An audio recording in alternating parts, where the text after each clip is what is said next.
నమస్కారం. మనందరం ఇప్పుడు భారతదేశ పటాన్ని చూస్తుంటాం గదా. అంటే రకరకాల రాష్ట్రాలు, వాటి సరిహద్దులు. కానీ ఈ మ్యాప్ ఎప్పుడూ ఇలాగే లేదు.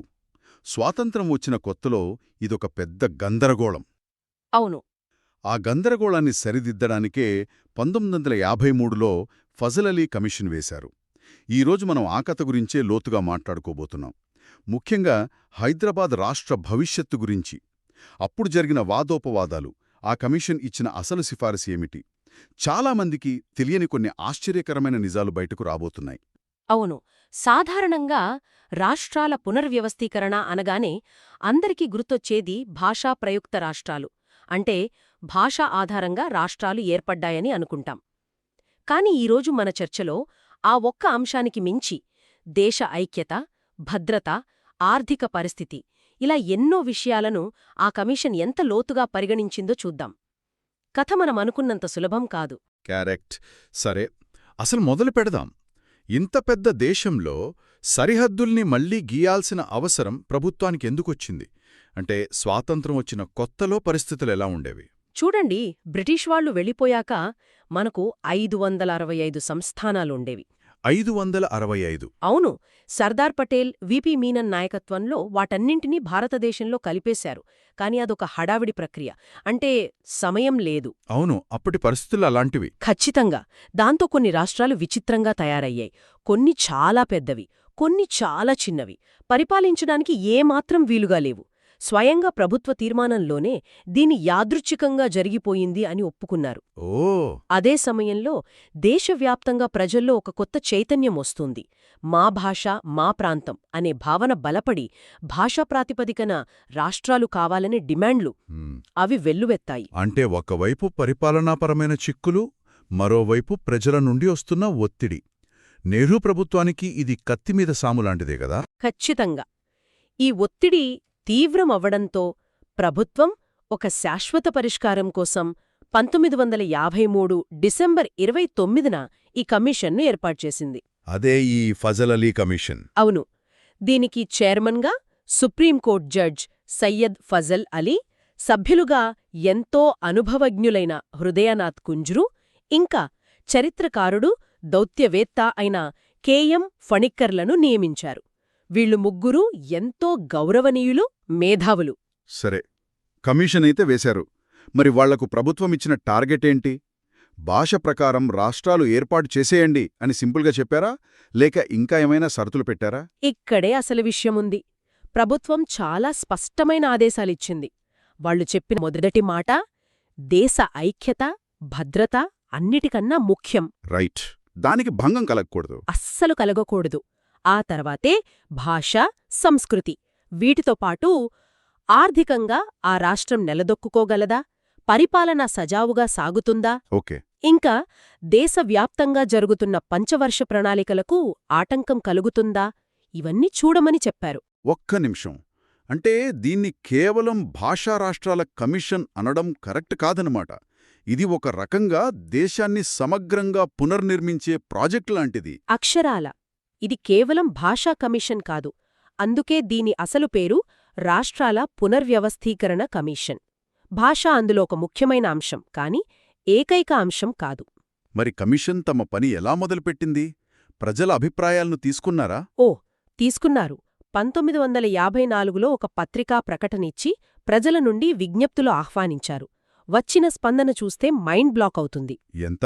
ఏకంగా 1,52,250 విజ్ఞప్తులొచ్చాయి. 1,50,000. అప్పటి జనాభాతో పోలిస్తే ఇది చాలా పెద్ద సంఖ్య. అంటే ఈ విషయంపై ప్రజల్లో ఎంత బలమైన అభిప్రాయాలున్నాయో అర్థమవుతోంది. ఇది కేవలం రాజకీయ నాయకుల మధ్య చర్చ కాదు. నిజమే. వాటన్నిటినీ చదివి, పరిశీలించి అందులో ముఖ్యమైనవి సుమారు 2,000 ఉన్నాయని కమిషన్ గుర్తించింది. ఆ తర్వాత దేశవ్యాప్తంగా పర్యటన మొదలుపెట్టారు. అలా 1954 జూన్లో వాళ్లు హైదరాబాదొచ్చారు. అప్పుడసలు కథ మొదలైంది. అవును. హైదరాబాద్లోని గ్రీన్లాండ్స్ భవనంలో విచారణ ప్రారంభించారు. హైదరాబాద్లో పరిస్థితి ఎలా ఉండేది? అందరూ ఒకే మాట మీద ఉన్నారా, లేక భిన్నాభిప్రాయాలు వ్యక్తమయ్యాయా? ఒకే మాట అనే ప్రశ్నే లేదు. ఒకరి వాదనకు మరొకరి వాదనకు అస్సలు పొంతనే లేదు. ప్రధానంగా 2 పూర్తి భిన్నమైన వాదనలు వినిపించాయి. అవింతి. ఒకవైపు విశాలాంధ్ర మహాసభ తరపున అయ్యదేవర కాళేశ్వరరావు, కమ్యూనిస్టు పార్టీ నాయకులు రావి నారాయణరెడ్డి లాంటివాళ్లు వచ్చి వాళ్ళు విశాలాంధ్ర కావాలన్నారు. అవును, తెలుగు మాట్లాడే ప్రాంతాలన్నీ కలిపి ఒకే పెద్ద రాష్ట్రం విశాలాంధ్ర ఏర్పాటు చెయ్యాలి అని గట్టిగా వాదించారు. సరే, ఇది ఒక వాదన. మరి రెండవ వర్గమెవరు? వాళ్లేం చెప్పారు? రెండో వర్గం అధికారంలో ఉన్న కాంగ్రెస్ పార్టీ నుండే వచ్చింది. హైదరాబాద్ ప్రదేశ్ కాంగ్రెస్ కమిటీ అధ్యక్షుడు కెవి రంగారెడ్డి, మర్రి చెన్నారెడ్డి వంటి నాయకుల బృందం కమిషన్ను కలిశారు. వాళ్లు, మాకు విశాలాంధ్ర వద్దు, హైదరాబాద్ రాష్ట్రంలోని 9 తెలుగు జిల్లాలతో ప్రత్యేక తెలంగాణ రాష్ట్రం కావాలి అని వాదించారు. ఆగండి. అంటే అధికారంలో ఉన్న కాంగ్రెస్ పార్టీలోనే రెండు వర్గాలు ఏర్పడి ఒకటి రాష్ట్రం కలపాలని, మరొకటి వద్దని కమిషన్కు చెప్పాయా? ఒకే పార్టీలో ఇంత భిన్నాభిప్రాయాలా? అవును, అప్పటి రాజకీయాలు అంత సంక్లిష్టంగా ఉండేవి. ప్రాంతీయ ఆకాంక్షలు పార్టీ సిద్ధాంతాలను ఎలా అధిగమిస్తాయో చెప్పడానికి ఇదొక అద్భుతమైన ఉదాహరణ. వాళ్లు తమ వాదనను బలంగా వినిపించారా? చాలా బలంగా. తెలంగాణ రాష్ట్రం కావాలని అడిగిన వాళ్లు, మేం ఆర్థికంగా నిలదొక్కుకోగలం, మా తలసరి ఆదాయం అప్పటి ఆంధ్ర రాష్ట్రం కన్నా ఎక్కువే ఉంది అని లెక్కలతో సహా కమిషన్కు చూపించారు. మరి అప్పటి ముఖ్యమంత్రి బూరుగుల రామకృష్ణరావు ఎవరి పక్షాన ఉన్నారు? ఆయన వైఖరి ఏంటి? ఆయన చాలా తెలివిగా, తటస్థంగా ఉండిపోయారు. ప్రభుత్వం తరపున మేము ఏ అభిప్రాయం చెప్పడం లేదు, మంత్రులు, నాయకులు వాళ్ల వ్యక్తిగత అభిప్రాయాలు చెప్పుకోవచ్చు అని ప్రకటించారు. ఎంత సున్నితమైన విషయమో ఆయనకు తెలుసు. హైదరాబాదులో నాయకుల అభిప్రాయాలు ఇలా పక్కాగా విడిపోయుంటే మరి క్షేత్రస్థాయిలో అంటే ఊళ్లలో, జిల్లాల్లో ప్రజల మనసులో ఏముంది? కమిషన్ వాళ్ల దగ్గర కూడా వెళ్ళిందా? వెళ్ళింది. కేవలం హైదరాబాదుకే పరిమితం కాలేదు. జులైలో వరంగల్, కరీంనగర్ లాంటి జిల్లాలకు వెళ్ళింది. అక్కడ పరిస్థితి ఇంకా ఆసక్తికరంగా ఉంది. చెప్పండి. వరంగల్లో కొందరు విద్యార్థులు కమిషన్ కారును ఆపి ప్రత్యేక తెలంగాణ కావాలి అని నినాదాలు చేస్తూ ఒక వినతి పత్రమిచ్చారు. అంటే విద్యార్థుల్లో కూడా ఆ భావన బలంగా ఉండేదన్నమాట. ఉండేది. కాని అదే వరంగల్లో మరో దృశ్యం. ప్రముఖ కవి, రచయిత కాళోజీ నారాయణరావు. ఓ, కాళోజీగారా? అవును, ఆయన రచయితల సంఘం తరపున కమిషన్ను కలిసి విశాలాంధ్రకు మా మద్దతు అని వినతిపత్రమిచ్చారు. వాళ్ల వాదనేంటంటే, నిజాం పాలనలో తెలంగాణలో విద్య, సాహిత్యం అన్నీ నాశనమయ్యాయి. ఆంధ్రప్రాంతంతో కలిస్తేనే మేం అభివృద్ధి చెందుతామని. అంటే ఒకే ఊళ్ళో రెండు పూర్తి వ్యతిరేక అభిప్రాయాలు. చాలా సంక్లిష్టంగా ఉంది. మరి తెలంగాణ కావాలన్న వాళ్ళు ఆర్థిక కారణాలు కాకుండా ఇంకేమైనా చెప్పారా? ఉద్యోగాలు, నీళ్లు లాంటి విషయాలు చెప్పారు. అదే అసలైన ఆందోళన. కొందరు కమిషన్కు ఇచ్చిన వినతిపత్రంలో ఒక వాక్యం చాలా ఘాటుగా రాశారు. ఆంధ్ర రాష్ట్రం తమిళల పెత్తనం నుండి విముక్తి కోసం ఏర్పడింది, అలాగే మేము ఆంధ్రుల పెత్తనం కింద ఉండలేము అని. అంత సూటిగానా? దానికి కారణాలు కూడా వివరించారా? వివరించారు. వాళ్లు చెప్పిన లెక్కలు చాలా ఆలోచింపజేసేవి. వరంగల్ జిల్లా మొత్తం మీద అప్పట్లో కేవలం 10 హైస్కూళ్లు, ఒకే ఒక్క ఇంటర్ కాలేజీ ఉన్నాయి. కాని ఒక్క గుంటూరు జిల్లాలోనే 225 హైస్కూళ్లు, 6 డిగ్రీ కాలేజీలున్నాయి అని పోల్చి చూపించారు.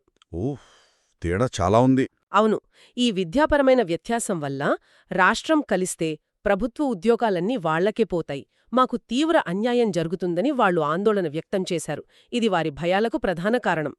ఈ వాదనలో బలం ఉంది. ఈ నేపథ్యంలో ఇద్దరు వ్యక్తుల ప్రస్తావన చాలా ముఖ్యమని అంటారు. ఒకటి ప్రొఫెసర్ జయశంకర్, 2 ఆనందరావు తోట. వాళ్ల పాత్ర ఏంటి? అవును, ఉస్మానియా యూనివర్సిటీ విద్యార్థుల ప్రతినిధి బృందంలో ఒక సభ్యుడిగా భవిష్యత్తులో తెలంగాణ ఉద్యమానికి సిద్ధాంతకర్తగా మారిన ప్రొఫెసర్ జయశంకర్ కమిషన్ను కలిశారు. ప్రత్యేక రాష్ట్రం ఆవశ్యకతను బలంగా వినిపించారు. సరే, ఇక రెండో వ్యక్తికత ఇంకా ఆసక్తికరమైనది. ఆనందరావు తోట ఒక సాధారణ ఉపాధ్యాయుడు. ఆయన ఉపాధ్యాయ సంఘాల తరపున ఫజల్ అలీని కలిశారు. ఒక టీచర్. ఆయనేం చెప్పారు? ఆయన తెలంగాణను ఆంధ్రాతో కలపడం వల్ల ఈ ప్రాంతానికి సాంస్కృతికంగా, విద్యాపరంగా ఎంత నష్టం జరుగుతుందో చాలా స్వచ్ఛమైన, అందమైన హైదరాబాదీ ఉర్దూలో ఫజల్ అలీకి వివరించారట. వావ్! ఆయన వాగ్ధాటికి, భాష మీద ఉన్న పట్టుకు ఫజల్ అలీ ఎంతగానో ముగ్ధుడయ్యారు. అంతటితో ఆగకుండా, మీరు రేపు మళ్ళీ రండి, మీతో తనిగా మాట్లాడాలి అని పిలిచారు. మళ్ళీ పిలిచారా? అవును, మరుసటి రోజు గంటకు పైగా ఆయనతో చర్చించారు. అంటే ఒక సామాన్య ఉపాధ్యాయుడి చెప్పిన మాటలకు కమిషన్ చైర్మన్ అంత విలువ ఇచ్చారు. క్షేత్రస్థాయిలో ఉన్న భయాలను వాళ్లు ఎంత లోతుగా అర్థం చేసుకోవడానికి ప్రయత్నించారో చెప్పడానికి ఇదొక ఉదాహరణ. అద్భుతం. అంటే ఒకవైపు పెద్ద పెద్ద రాజకీయ నాయకులు, మరోవైపు విద్యార్థులు, రచయితలు, ఉపాధ్యాయులు అందరి వాదనలు విన్నారు. సుమారు 38,000 మైళ్లు దేశమంతా తిరిగి చివరికి 1955 సెప్టెంబర్ 30న నివేదిక ఇచ్చారు. మరి ఇన్ని వాదనలు విన్నాక హైదరాబాద్ రాష్ట్రం గురించి ఏం తేల్చారు? ఇక్కడే అసలు ట్విస్ట్ ఉంది అంటున్నారు కదా. అవును, అసలు సిసలైన మలుపు ఇక్కడే ఉంది. నివేదికలోని ముఖ్యాంశాలు చూద్దాం. ముందుగా కొందరు వాదించినట్టు హైదరాబాదుకు ఒక ప్రత్యేక దక్కనీ సంస్కృతి ఉంది కాబట్టి రాష్ట్రాన్ని యథాతథంగా ఉంచాలి అనే వాదనను కమిషన్ పూర్తిగా తిరస్కరించింది. దాన్ని ఒప్పుకోలేదా? ఒప్పుకోలేదు. ఈ మాట చాలా కొద్దిమందే అంటున్నారు, మేం దీంతో ఏకీభవించం అని తేల్చి చెప్పింది. సరే, అంటే హైదరాబాద్ రాష్ట్రాన్ని విడగొడతాలని నిర్ణయించారు. మరి ఎలా? కన్నడ ప్రాంతాలను కర్ణాటకకు, మరాఠీ ప్రాంతాలను మహారాష్ట్రకు ఇచ్చేశారు. ఇక మిగిలింది తెలుగు మాట్లాడే తెలంగాణ. దాన్ని ఆంధ్ర రాష్ట్రంతో కలపమని చెప్పారా? చెప్పలేదు. ఇక్కడే అందరూ ఆశ్చర్యపోయారు. కమిషన్ ఒక అనూహ్యమైన ప్రతిపాదన చేసింది. ఏంటది? వాళ్ళు నివేదికలో ఏమన్నారంటే, ఉత్తర భారతదేశంలో హిందీ మాట్లాడేవాళ్ల కోసం 4-5 రాష్ట్రాలున్నప్పుడు తెలుగు మాట్లాడేవారి కోసం 2 రాష్ట్రాలు ఎందుకుండకూడదు అని ప్రశ్నించారు. ఒక్క నిమిషం. ఏంటి, తెలుగు మాట్లాడేవాళ్లకు 2 రాష్ట్రాలు సిఫార్సు చేశారా? అంటే విశాలాంధ్ర కాదు, 2 వేరువేరు తెలుగు రాష్ట్రాలా? ఖచ్చితంగా. వాళ్ళ అసలు సిఫార్సు అదే. 1 అప్పటికే ఉన్న ఆంధ్ర రాష్ట్రం, 2 హైదరాబాద్ రాష్ట్రంలోని తెలంగాణ ప్రాంతంతో కూడిన హైదరాబాద్ రాష్ట్రం లేదా తెలంగాణ రాష్ట్రం. ఈ 2 వేర్వేరు రాష్ట్రాలుగా ఉండాలని సిఫార్సు చేశారు. ఇది నమ్మశక్యంగా లేదు. దేశమంతా భాషా ప్రాతిపదికన రాష్ట్రాలు కావాలని అడుగుతుంటే తెలుగు మాట్లాడేవాళ్లని మాత్రం 2 రాష్ట్రాలుగా ఉంచమని చెప్పడం వెనక వాళ్ల ఉద్దేశం ఏమైయుంటుంది? మంచి ప్రశ్న. ఇక్కడే మనకు కమిషన్ ఆలోచనా విధానం అర్థమవుతుంది. వాళ్లు గుడ్డిగా ఒక భాష ఒక రాష్ట్రం అనే ఫార్ములాను పాటించలేదు. ఓకే. తెలంగాణ నాయకులు, ప్రజలు వ్యక్తం చేసిన ఆర్థిక, సాంస్కృతిక భయాలను, ఉద్యోగాల గురించిన ఆందోళనలను వాళ్లు తీవ్రంగా పరిగణించారు. తెలంగాణ ప్రాంతం ఆర్థికంగా స్వతంత్రంగా నిలదొక్కుకోగలదు అని వాళ్లు నమ్మారు. పరిపాలనా సౌలభ్యం, స్థానిక ప్రజల ఆకాంక్షలకు వారు భాష కన్నా ఎక్కువ ప్రాధాన్యత ఇచ్చారు. అందుకే 2 రాష్ట్రాలు ఉండటమే మేలని తేల్చారు. ఇది చాలా పెద్ద విషయం. చరిత్రను మనం చూసే దృక్పథాన్నే మార్చేస్తుంది. సరే, మరి హైదరాబాద్ నగరంలోనున్న ఉర్దూ మాట్లాడే జనాభా గురించి కూడా ఏమైనా ప్రస్తావించారా? వాళ్ల ఆందోళనలను ఎలా పరిగణలోకి తీసుకున్నారు? ఇది మరో ముఖ్యమైన అంశం. నివేదికలోని 368వ పేరాలో దీని గురించి చాలా వివరంగా రాశారు. హైదరాబాద్, సికింద్రాబాద్ జంట నగరాల్లో దాదాపు 45% మంది ఉర్దూ మాట్లాడతారని గుర్తించారు. దాదాపు సగం మంది. అవును. ఈ నగరం విశాలాంధ్రకు గాని ప్రత్యేక తెలంగాణకు గాని రాజధాని అయితే తమ భాష, సంస్కృతి, ఉద్యోగాలకు నష్టం వస్తుందని వాళ్లలో బలమైన భయముందని కమిషన్ స్పష్టంగా చెప్పింది. మరి దానికి పరిష్కారమేం సూచించారు? నగరాన్ని కేంద్రపాలిత ప్రాంతం చేయమన్నారా? లేదు. ఆ ఆలోచన ఆచరణ సాధ్యం కాదని చెప్పారు. దానికి బదులుగా రాజ్యాంగబద్ధమైన రక్షణలు కల్పించాలని సిఫార్సు చేశారు. అంటే విద్య, ప్రభుత్వ కార్యాలయాల్లో ఉర్దూకు ఒక ప్రత్యేక గుర్తింపు, స్థాయి ఇవ్వాలి. ప్రభుత్వ ఉద్యోగాల నియామకాల్లో ఉర్దూ మాట్లాడేవారికి ఎలాంటి అన్యాయం జరగకుండా ప్రత్యేక చర్యలు తీసుకోవాలని గట్టిగా చెప్పారు. అంటే వాళ్లు కేవలం సరిహద్దులు గీయడమే కాదు, ఆ సరిహద్దుల లోపల ప్రజలు ఎలా కలిసి జీవించాలనే దానిపై కూడా చాలా లోతుగా ఆలోచించారు. మైనారిటీల రక్షణకు ఎంత ప్రాధాన్యత ఇచ్చారో అర్థమవుతోంది. అవును. వారి నివేదిక చాలా సమగ్రమైనది, దూరదృష్టితో కూడుకున్నది. కాబట్టి ఈరోజు మన చర్చ నుండి స్పష్టమయ్యేది ఏమిటంటే, ఫజల్ అలీ కమిషన్ నివేదికనేది కేవలం భాషా నివేదిక కాదు. అది ఆర్థిక స్వయం సమృద్ధి, పరిపాలనా సౌలభ్యం, సాంస్కృతిక పరిరక్షణ, మైనారిటీల హక్కులు, ఇలా ఎన్నో అంశాలను బేరీజు వేసి ఇచ్చిన ఒక పరిణితి చెందిన నివేదిక. వాస్తవానికి వారి అసలు సిఫార్సు విశాలాంధ్ర కాదు, 2 తెలుగు రాష్ట్రాలను ఏర్పాటు చేయడమే. సరిగ్గా చెప్పారు. ఇది వింటున్న శ్రోతలు ఒక విషయం ఆలోచించాలి. ఒక పెద్ద భాషా సమూహంలో ఉన్న ఒక ప్రాంతం యొక్క ప్రత్యేక సంస్కృతిని, గుర్తింపును, ఆర్థిక ప్రయోజనాలను కాపాడటానికి రాజ్యాంగపరమైన రక్షణలు అవసరమనే ఆలోచన ఈరోజు కాదు, 70 సంవత్సరాల క్రితమే కమిషన్ నివేదికలో ప్రతిబింబించింది. ఈ ఆలోచన నేటికీ దేశంలో వినిపించే ప్రాంతీయ ఆకాంక్షలు, కొత్త రాష్ట్రాల ఏర్పాటు చర్చలలో ఎంతవరకు సందర్భోచితమైనది ఆలోచించాల్సిన విషయమే కదా. నమస్కారం. ఈరోజు మనం చరిత్రలో ఒక చాలా కీలకమైన ఘట్టంలోకి వెళ్తున్నాం. 1950ల మధ్యకాలం. దేశమంతా భాషా ప్రయుక్త రాష్ట్రాల ఏర్పాటు వేడిలో ఉంది. అవును, ఆ సమయం చాలా ఉత్కంఠభరితమైనది. ఆ సమయంలో మన తెలుగు మాట్లాడే ప్రజలందరి కోసం ఒకే రాష్ట్రం ఉండాలా లేదా అనే దానిపై ఒక పెద్ద చర్చ జరిగింది. ఒకవైపు విశాలాంధ్ర అనే ఒక గొప్ప ఆశయం, మరోవైపు ప్రత్యేక తెలంగాణ రాష్ట్రం కావాలనే ఆకాంక్ష. ఈ రెండింటి మధ్య రాష్ట్రాల పునర్వ్యవస్థీకరణ కమిషన్ అంటే ఎస్ఆర్సి, అంటే the states reorganisation commission, the case for Telangana పుస్తకంలోని కొన్ని భాగాల ఆధారంగా ఈరోజు ఈ అంశాన్ని లోతుగా చర్చిద్దాం. తప్పకుండా. సరే, మొదటగా విశాలాంధ్ర అనే ఆలోచన గురించి మాట్లాడుకుందాం. వినడానికే చాలా శక్తివంతంగా, ఆకర్షణీయంగా ఉంది కదా. ఖచ్చితంగా. ఒకే భాష మాట్లాడేవాళ్లందరా ఒక్కచోట ఉండాలనేది ఆ రోజుల్లో ఒక బలమైన ఆకాంక్ష. అవును, అది కేవలం ఒక సెంటిమెంట్ కాదు, దాని వెనుక ఒక పక్కా ప్రణాళిక, ఒక పెద్ద విజన్ ఉంది. ఓ. విశాలాంధ్ర ప్రతిపాదనను చూస్తే అది ఒక బలమైన స్వయం సమృద్ధ రాష్ట్ర నిర్మాణానికి వేసిన పునాదిలా కనిపిస్తుంది. అంటే కొంచెం వివరిస్తారా? ఉదాహరణకు తెలంగాణ, ఆంధ్ర కలిస్తే దాదాపు 3,20,00,000 జనాభాతో దేశంలోనే ఒక పెద్ద రాష్ట్రం ఏర్పడుతుంది. అబ్బా, 3,20,00,000? అవును, అంటే జాతీయ స్థాయిలో రాజకీయంగా, ఆర్థికంగా దానికో ప్రత్యేక స్థానముంటుంది. అంటే ఇది కేవలం సాంస్కృతిక ఐక్యత మాత్రమే కాదు, ఒక ఆర్థిక పవర్ హౌస్ను నిర్మించాలనే పెద్ద ప్లాన్ అన్నమాట. సరిగ్గా అదే స్ట్రెంగ్త్ ఇన్ నంబర్స్ అనే ఆలోచన. అంతేకాదు, వనరుల పరంగా చూస్తే ఈ ప్రతిపాదన ఇంకా ఆకర్షణీయంగా కనిపిస్తుంది. వనరులంటారా? కృష్ణా, గోదావరి లాంటి జీవనదులు, విస్తారమైన ఖనిజ సంపద, విద్యుత్ శక్తి, పొడవైన సముద్రతీరం ఇవన్నీ ఒకే రాష్ట్ర పరిధిలోకొస్తాయి. నిజమే. ఒక రాష్ట్ర అభివృద్ధికి ఇంతకంటే ఏం కావాలి? అన్నింటికన్నా ముఖ్యంగా అప్పటి ఆంధ్ర రాష్ట్రానికున్న ఒక పెద్ద తలనొప్పికి ఇది సరైన మందులా కనిపించింది. మీరు రాజధాని సమస్య గురించేనా మాట్లాడుతున్నారు? ఖచ్చితంగా.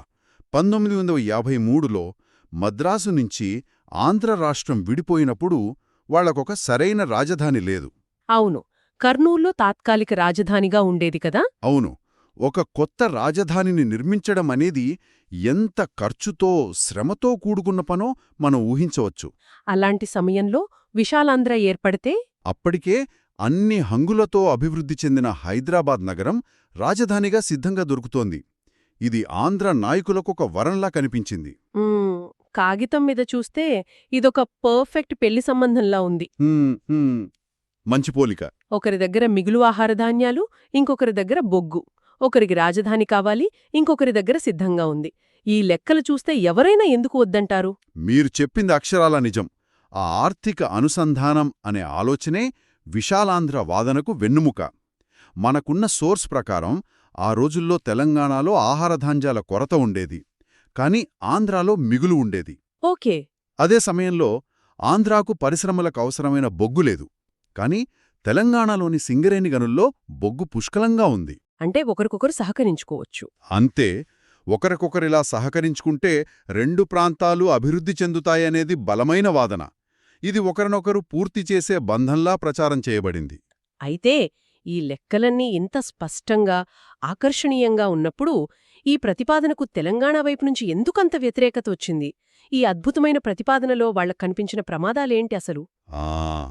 ఇక్కడే కథనం క్లిష్టంగా మారుతుంది.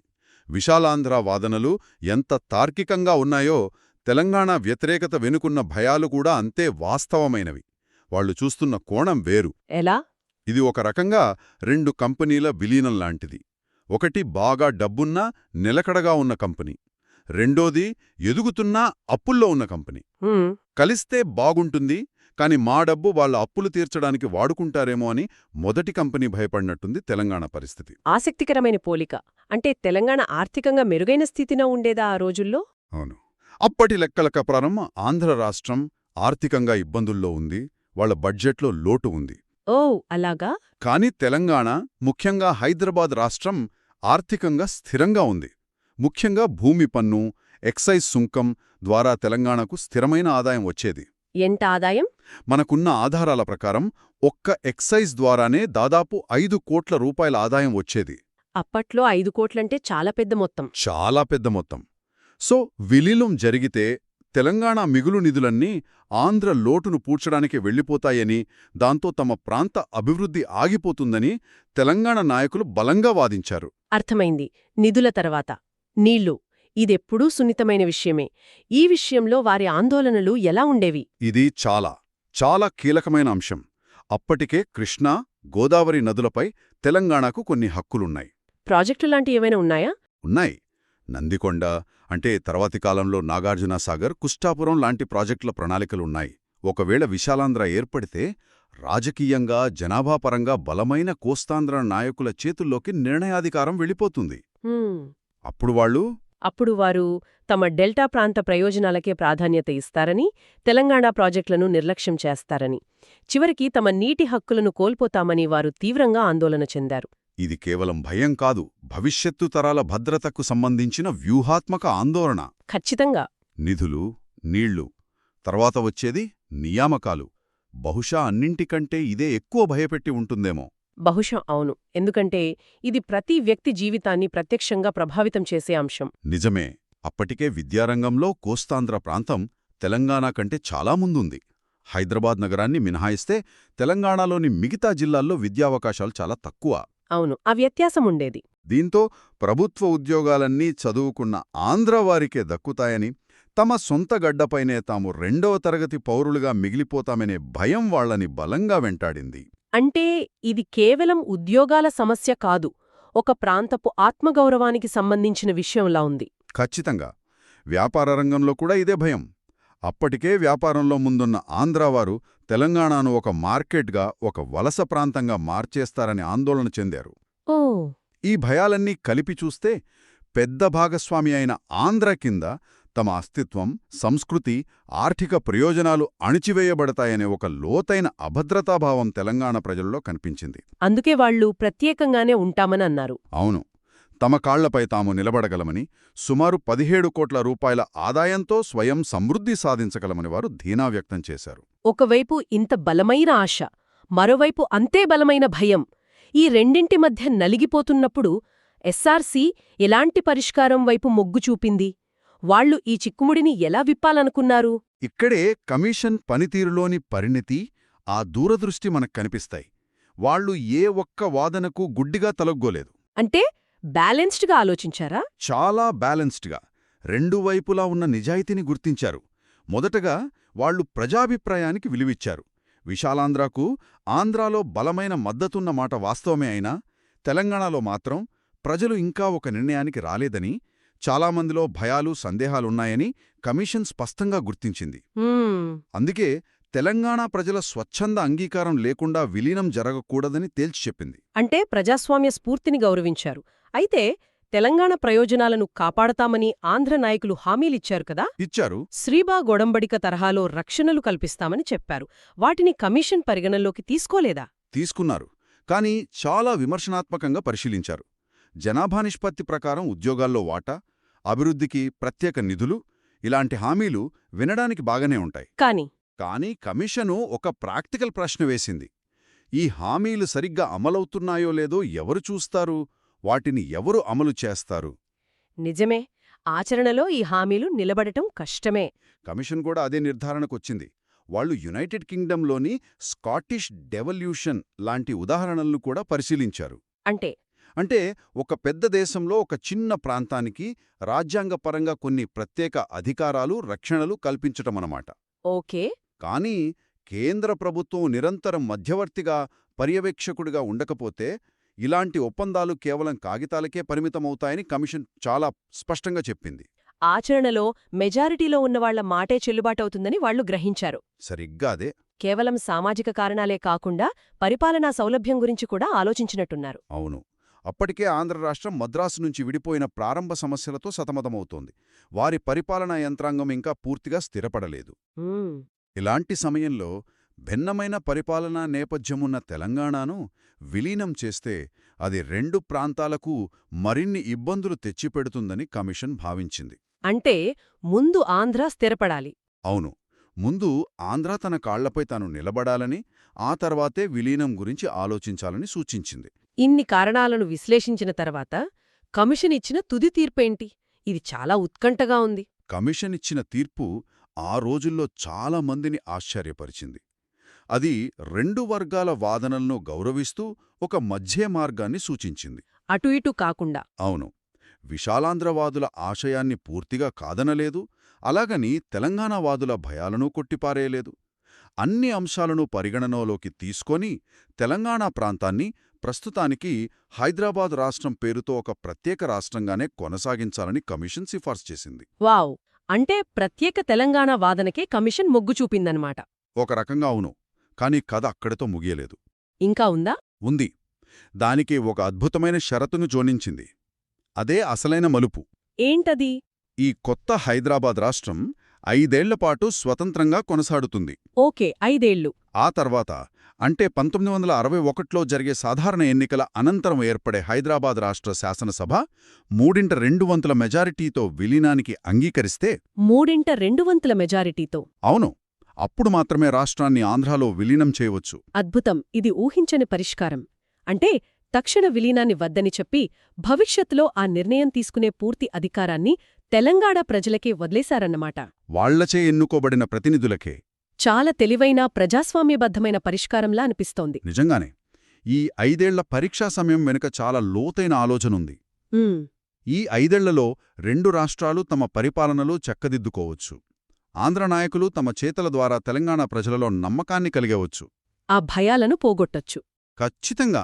తెలంగాణలో ఉన్న భయాలు, అపోహలు తొలగిపోయి 2 ప్రాంతాల మధ్య సయోధ్య కుదిరితే అప్పుడు విలీనం సహజంగా సంతోషంగా జరుగుతుందని కమిషన్ ఆశించింది. ఒకవేళ ఆ నమ్మకం కుదరకపోతే? హైదరాబాద్ రాష్ట్రం ప్రత్యేకంగానే కొనసాగుతుంది. ఎవరిపైనా బలవంతం ఉండదు.